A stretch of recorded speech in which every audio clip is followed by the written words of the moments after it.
Good morning student. तो आज लेते हैं मानव उत्सर्जन तंत्र। उत्सर्जन तंत्र का काम है उत्सर्जी पदार्थों को शरीर से बाहर निकालना। तो उत्सर्जन किसे कहते हैं? उत्सर्जन क्या हो?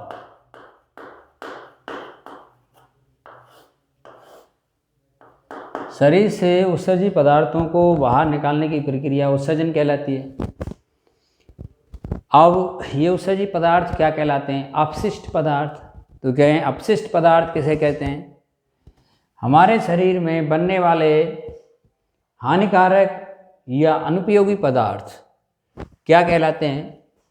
अपशिष्ट पदार्थ कहलाते हैं। क्या कहलाते हैं? अपशिष्ट पदार्थ। तो ये अपशिष्ट पदार्थ हमारे लिए क्या होते हैं? अनुपयोगी होते हैं या हानिकारक होते हैं। तो भाई इनको शरीर से बाहर उत्सर्जन करना जरूरी है। अगर नहीं करेंगे तो ये हानिकारक प्रभाव हमारे शरीर पर डालेंगे।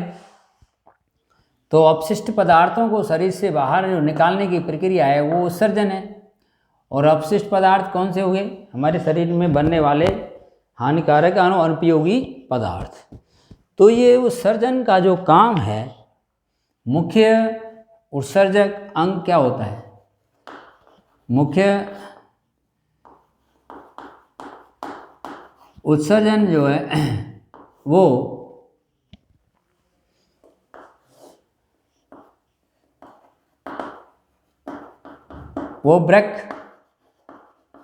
ब्रक होते हैं। और ब्रक में पाए जाते हैं क्या? नेफ्रॉन। क्या पाए जाते हैं? ब्रकक। हिंदी में क्या कहते हैं इनको? ब्रकक, नेफ्रॉन। तो ये उत्सर्जक अंग होते हैं। तो आज हम इसका चित्र लेते हैं। यहाँ पर एक ये आउटलाइन लेंगे और ऐसा एच सा बनाएंगे, एक साइड में थोड़ा सा ऊपर थोड़ा सा नीचे। तो ये यहाँ पर सेम के बीच के आकार के दो वृक्क बनेंगे। ये बायां वृक्क बन गया और इधर मैं दायां बना देता हूँ। देखो कैसे बना रहा हूँ। ये दायां वृक्क बन गया। ये थोड़ा नीचाई में लेना है और जो बीच की लाइन ली है वहीं पर आप क्या करेंगे, ये एक धमनी और इसके साथ साथ ही एक क्या ले लेंगे? सिरा। ये यहाँ ले, दो नली ले ली। अब इनको क्या करेंगे? इसमें जॉइंट करेंगे। ये भी ऐसे ही इधर मिला दो, ठीक है। ये वृक्क में मिला दी। तो यहाँ बीच में एक थैलीनुमा संरचना बनाएंगे, इसको मूत्राशय कहते हैं। और ये मूत्रवाहिनी द्वारा इसका संबंध कर देंगे। ये अंग्रेजी के ऐसे आकार में थोड़ा सा झुकी हुई सी बनाएंगे। तो ये तुम्हारा क्या बन गया? उत्सर्जन तंत्र का चित्र बन गया। तो उत्सर्जन तंत्र में क्या हो रहा है? ये धमनी है, अपवायी धमनी, अविवाही सिरा है, ये वायां वृक्क है। क्या है? वायां वृक्क, किडनी इसको कहते हैं। और ये दायां वृक्क है। तो यहाँ ये तो वृक्क होते हैं दो। और ये क्या है? तुम्हारी मूत्रवाहिनी। मूत्रवाहिनी कितनी है? दो, एक जोड़ी ये रही। ये क्या है? आपका मूत्राशय और ये मूत्रमार्ग। ये मुख्य अंग हुए किसके? मानव उत्सर्जन तंत्र के।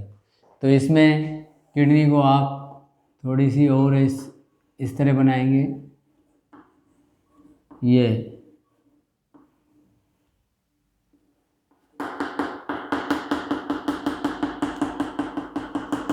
और इस तरह नहीं बनाने आती तो आप सीधा ऐसे ही कर दें। तो इसमें क्या होता है, ये धमनी के द्वारा रक्त आ रहा है, तो यहाँ पर ये हाइलेन वाला भाग है जहाँ से प्रवेश करती है, इसमें ये हाइलेन है, हाइलेन से ये प्रवेश करती है धमनी और शिराएँ वृक्क में।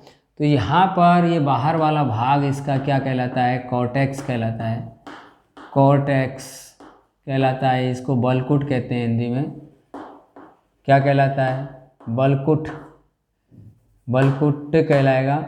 और ये अंदर वाला भाग मध्यांश या मेडुला कहलाता है, तो मेडुला कहते हैं इसको या मध्यांश कहते हैं, ये अंदर वाला भाग होता है।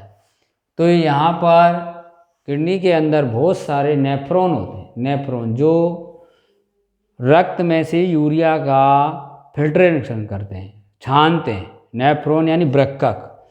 तो ये रक्त का फिल्ट्रेशन कहाँ पर होता है, वृक्क के अंदर होता है, किडनी के अंदर होता है।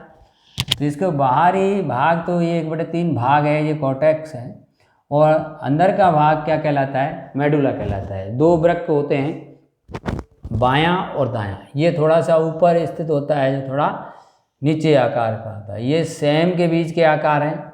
इसमें लाखों की संख्या में क्या पाए जाते हैं, नेफ्रॉन पाए जाते हैं, जो रक्त में से यूरिया का उत्सर्जन करते हैं। अब वो उत्सर्जन के पश्चात जो मूत्र बनता है, मूत्र वाहिनी द्वारा, ये 2 वाहिनी ललिका समान संरचना है, ये फ्लेक्सिबल लचीली मांसपेशियों की बनी होती हैं, एक जोड़ी होते हैं, मूत्र वाहिनी की संख्या 1, ये रही 1 इधर।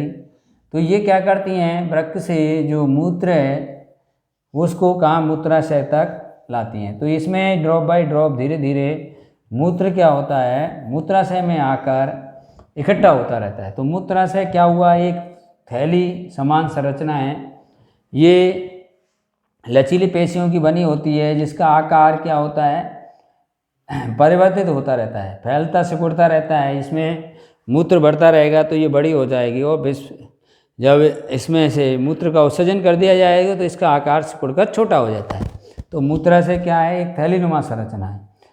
तो इसमें से मूत्राशय को मूत्राशय से मूत्र का उत्सर्जन मूत्र मार्ग द्वारा समय समय पर कर दिया जाता है। तो हमारा जो मुख्य उत्सर्जन है मानव के द्वारा, वो किसका है, यूरिया का उत्सर्जन किया जाता है। किसका, यूरिया का उत्सर्जन किया जाता है। तो उत्सर्जनी पदार्थ कौन सा हो गया, यूरिया, यूरिया का उत्सर्जन होता है। तो ये उत्सर्जन, अब यहाँ पर हमने बता रहे थे नेफ्रॉन, पेपर में ये पूछा जाता है नेफ्रॉन की संरचना, यानी वृक्कक या नेफ्रॉन जिसको कह रहे हैं की संरचना बनाइए, या इसके द्वारा मूत्र का निर्माण किस प्रकार किया जाता है। मूत्र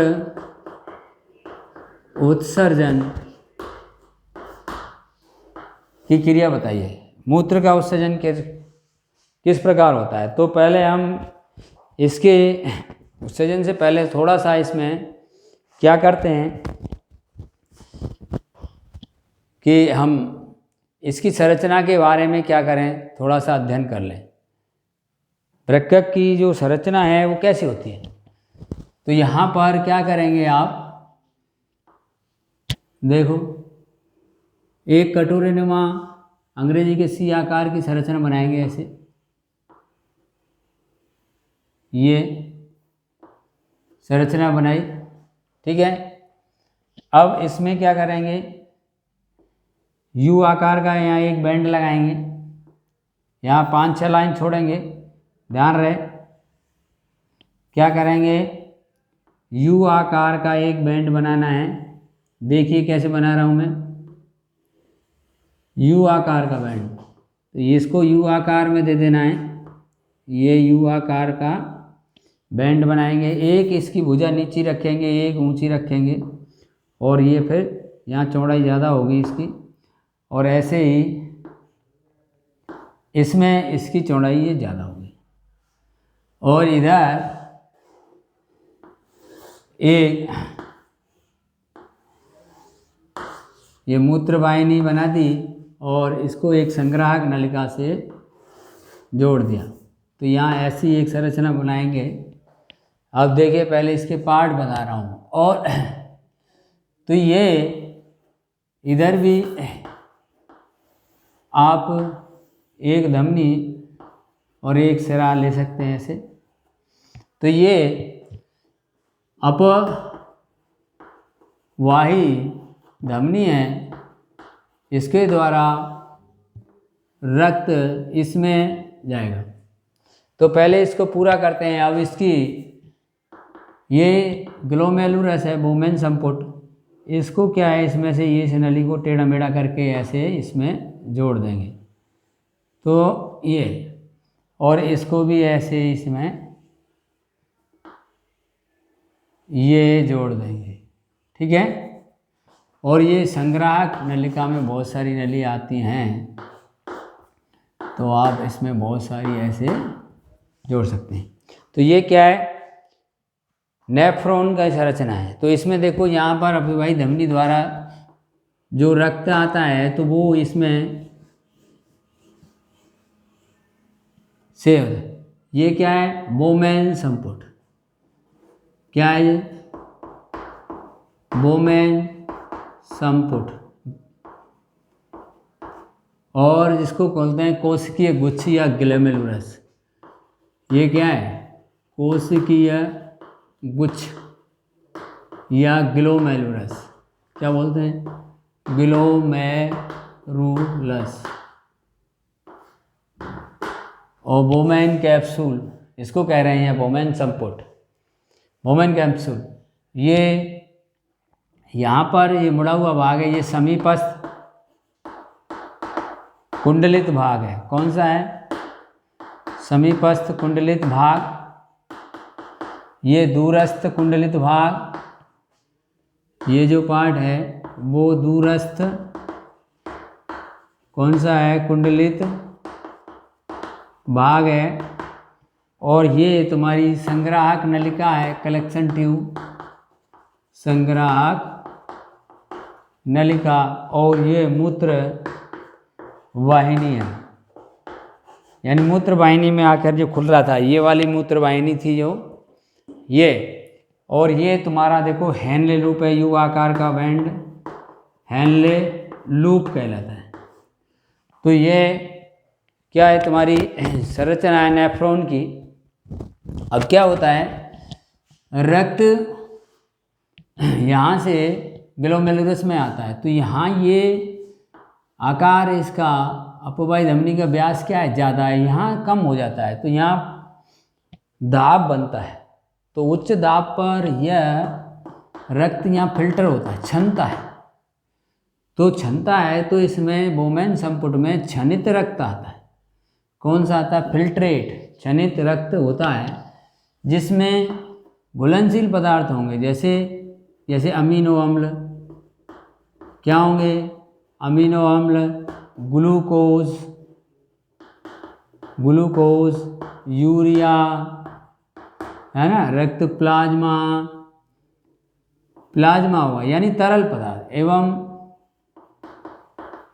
अन्य घुलित लवण होंगे जो फिल्टर हो गए। जैसे चाय पत्ती छन जाएगी चाय में से, और दूध छन जाएगा, पानी छन जाएगा, वो जहाँ आएगा, और नहीं छनेगा वो पत्ती और अदरक ये इसमें रह जाएगा। तो इसमें ऐसे ही यहाँ पर नहीं छनेगा, वो इधर आता है। निस्यंदित रक्त यानी जो नहीं छना है उसमें होती है ब्लड प्लेटलेट्स, RBC, WBC, है ना, और प्लेटलेट्स यानी जो एगुलित बसा के कण हैं, कुछ बसीय कण इसमें रहते हैं, एगुलित जो होते हैं। तो फिल्ट्रेट जो रक्त है इसमें आ जाता है, कोशिकीय गुच्छ से कहाँ आ जाता है, बोमेन संपुट में। अब बोमेन संपुट से इसमें समीपस्थ कुंडलित भाग में चलता है। फिर हेनले लूप क्या करता है, यहाँ देखो व्यास कम हो गया। हेनले लूप क्या करता है, इसको अवशोषण के लिए अधिक समय प्रदान करता है। अब इसमें हम क्या कह रहे हैं, ये कौन से छने कौन से नहीं छने ये याद होने चाहिए। छानने वाले पदार्थों में। अब पुनः अवशोषण किसका होता है? देखो इसमें अमीनो अम्ल और ग्लूकोज लाभदायक पदार्थ हैं, इनका पुनः अवशोषण हो जाता है इस भाग में। यहाँ से समीपस्थ कुंडलित भाग, हेनले लूप और दूरस्थ कुंडलित भाग तक क्या हो जाता है, इनका पुनः अवशोषण हो जाता है। अमीनो अम्ल का और ग्लूकोज का, इन दो का हो जाता है, क्योंकि ये यहाँ पर उच्च सांद्रता में होते हैं। और ये वाली जो वृक्क शिराओं का जाल है, यहाँ भी ये इधर नली आती है। तो कई किताबों में बना रखा है, कईयों में नहीं बना रखा, तो आप इसको लाइट में वे में ऐसे बना सकते हो, समझ में जब भी आएगा। तो ये इस पर ये क्या है, ये जाल सा फैला होता है, इसमें जाल सा पूरा हुआ है ये नर्व सिस्टम का, वृक्क शिराओं का।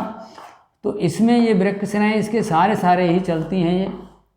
तो ये इसमें से क्या होता है, जैसे मान लो यहाँ एक और नल की मान लो, तो इसमें से अमीनो अम्ल और ग्लूकोज क्या है, पुनः अवशोषित कर लिए जाते हैं जल के साथ। उच्च सांद्रता से निम्न सांद्रता की ओर ये अनिश्चित रक्त में आ जाते हैं। अनिश्चित रक्त में पुनः अवशोषित किए जाते हैं और वृक्क शिराओं जाल द्वारा वृक्क शिरा ये कहाँ आके मिल जाती है, इसमें ये अभिवाही शिरा में आकर खुल जाती है ये शिरा। तो वापस से ये क्या है, रक्त में दोबारा से पुनः अवशोषित हो गए। और जो पुनः अवशोषित नहीं हुआ है वो पदार्थ क्या होता है, यूरिया। यूरिया ये जल रक्त के में से यहाँ छन के आया, ये इसमें से फिल्ट्रेट हुआ, तो जल के साथ ये आगे चलता रहता है। और ये यूरिया जल और जो अवशोषित नहीं हुए लवण, उनके साथ मिलकर क्या बनाता है, मूत्र बनाता है। अब ये मूत्र क्या है, संग्राहक नलिका में छोड़ दिया जाता है। संग्राहक नलिका से मूत्र वाहिनी में आ जाता है। तो मूत्र का संगठन क्या है, मूत्र में मुख्य रूप से यूरिया होता है और जल होता है। और जो इसमें जो लवण पुनः अवशोषित नहीं हुए वो मूत्र के साथ कुछ आ जाते हैं, तो ये मूत्र का संगठन होता है। तो हम कहें कि समीपस्थ कुंडलित के भाग क्या है, ये अवशोषण प्रदान करता है। अवशोषण के लिए अधिक समय प्रदान करेगा। अमीनो अम्ल ये इसका ठीक प्रकाश से वो टेढ़ा मेढ़ा होगा, नहीं तो ये क्या है, जल्दी से निकल जाता है इसमें से, तो पुनः अवशोषण कम हो पाता है। ऐसे ही हेनले लूप यू आकार का विशेष बैंड क्यों बनाया है, ये भी क्या कर रहा है, यहाँ अमीनो अम्ल और ग्लूकोज के अवशोषण के लिए अधिक समय मिल रहा है। ये लाभदायक पदार्थ हैं जिससे ये पेशाब में नहीं जाए। अब किसी व्यक्ति के ये जाने लग जाते हैं, उनको क्या हो जाती है, शुगर, डायबिटीज़ की बीमारी हो जाती है। तो ये सब लाखों की संख्या में कहाँ पाए जाते हैं, इसमें वृक्क में पाए जाते हैं। ये हमारे फिल्टर हैं, जैसे गाड़ियों में फिल्टर होते हैं ना, कार है, बस है, मोटरसाइकिल है, उसमें फिल्टर होते हैं। ऐसे ही यहाँ पर हमारे ये वृक्क के अंदर नेफ्रॉन बहुत सारी संख्या में होते हैं, जो रक्त में से क्या कर रहे हैं, यूरिया को अलग कर रहे हैं। तो ये उत्सर्जन की प्रक्रिया 3 चरणों में हो रही है। पहला क्या, तो क्या हो रहा है, निस्यंदन। निस्यंदन का मतलब है छानना, है ना, फिल्ट्रेशन, छानना, जल का छनन हो रहा है। दूसरा है पुनः अवशोषण। क्या हो रहा है, पुनः अवशोषण। पुनः अवशोषण में कौन कौन सा हो रहा है, ग्लूकोज अमीनो अम्ल का पुनः अवशोषण हो रहा है। और तीसरी बार में हो रहा है श्रवण। श्रवण का मतलब जो पदार्थ पुनः अवशोषित नहीं हुए वो सीक्रेट हो रहे हैं, यानी तो श्रवण में क्या हो रहा है, मुख्य यूरिया। पुनः अवशोषण में क्या हो रहा है, अमीनो अम्ल और ग्लूकोज, ये पुनः अवशोषित हो रहे हैं, लाभदायक है। और अन्य लाभदायक तत्व। और निस्यंदन में क्या हो रहा है, ये निस्यंदित में मैंने ये लिखे थे कौन कौन से छन रहे आ रहे हैं, रक्त में से जो छन रहे हैं, अमीनो अम्ल, ग्लूकोज, यूरिया, प्लाज्मा और घुलित लवण इसमें जो छान रहे जाते हैं वो इसमें आ जाते हैं। तो ये मूत्र उत्सर्जन की क्रिया पूछी जाए तो भी यही लिखना है 3 में, निस्यंदन, पुनः अवशोषण और श्रवण। और ये किसके द्वारा हो रही है, वृक्क के द्वारा होती है, वृक्क। अब वृक्क तो इसको कह रहे हैं, किडनी को। वृक्क की संरचना बनाइए तो ये बनेगी, देखो ध्यान रखना, ये किडनी बनेगी खाली, और वृक्क किडनी है, वृक्क कह दिया तो ये नेफ्रॉन बनेगी। ये वृक्क है और ये वृक्क है। वृक्क उत्सर्जन की इकाई है, मानव शरीर की उत्सर्जन की इकाई क्या है, ये यहाँ पर उत्सर्जन की इकाई वृक्क है, नेफ्रॉन सबसे छोटी। तो ये क्या करती है, रक्त में से यूरिया का अलग करते हैं। तो यूरिया या कहें मूत्र का निर्माण कैसा होता है, तो ये 3 चरणों में ही हमें लिखना है रक्त में से। अब इसकी संरचना पूछे नेफ्रॉन की, तो हमने बताया कोशिकीय गुच्छ होता है इसमें, या कोशिकाओं का गुच्छ होता है। यहाँ इसमें कोशिकीय गुच्छ में क्या है, उच्च दाब पर रक्त को क्या किया जा रहा है, फिल्टर किया जा रहा है। और ये सी आकार का एक वोमेन संपुट होता है जिसमें कोशिकीय गुच्छ है, इसमें फिल्ट्रेट रक्त क्या होता है, क्षनित रक्त जमा होता है। तो ये संरचना में ये इसका ये समीपस्थ कुंडलित भाग, हेनले लूप और दूरस्थ कुंडलित भाग, इनका अध्ययन करेंगे। संग्राहक नलिका है, मूत्रवाहिनी है, तो ये इसकी संरचना में आएगा। और मूत्र का निर्माण किस प्रकार हो रहा है ये हमने बताया, इसके अंदर आ रहा है कि उसका इसमें पहले निस्यंदन डालेंगे हेडिंग, पुनः अवशोषण डालेंगे और फिर क्या डालेंगे, श्रवण डालेंगे। तो इस प्रकार ये उत्सर्जन की इकाई पूछे क्या है, नेफ्रॉन। उस मानव शरीर के उत्सर्जन की इकाई का संरचना बनाइए, तो नेफ्रॉन की बनेगी, ठीक है। और वृक्क की तो इतनी बनेगी। और उत्सर्जन तंत्र का चित्र बनाइए तो ये पूरा बनेगा उत्सर्जन तंत्र का। तो क्लियरेशन होना चाहिए इसमें, ये ध्यान दें इसका। आज के लिए इतना ही, मिलते हैं नेक्स्ट वीडियो में।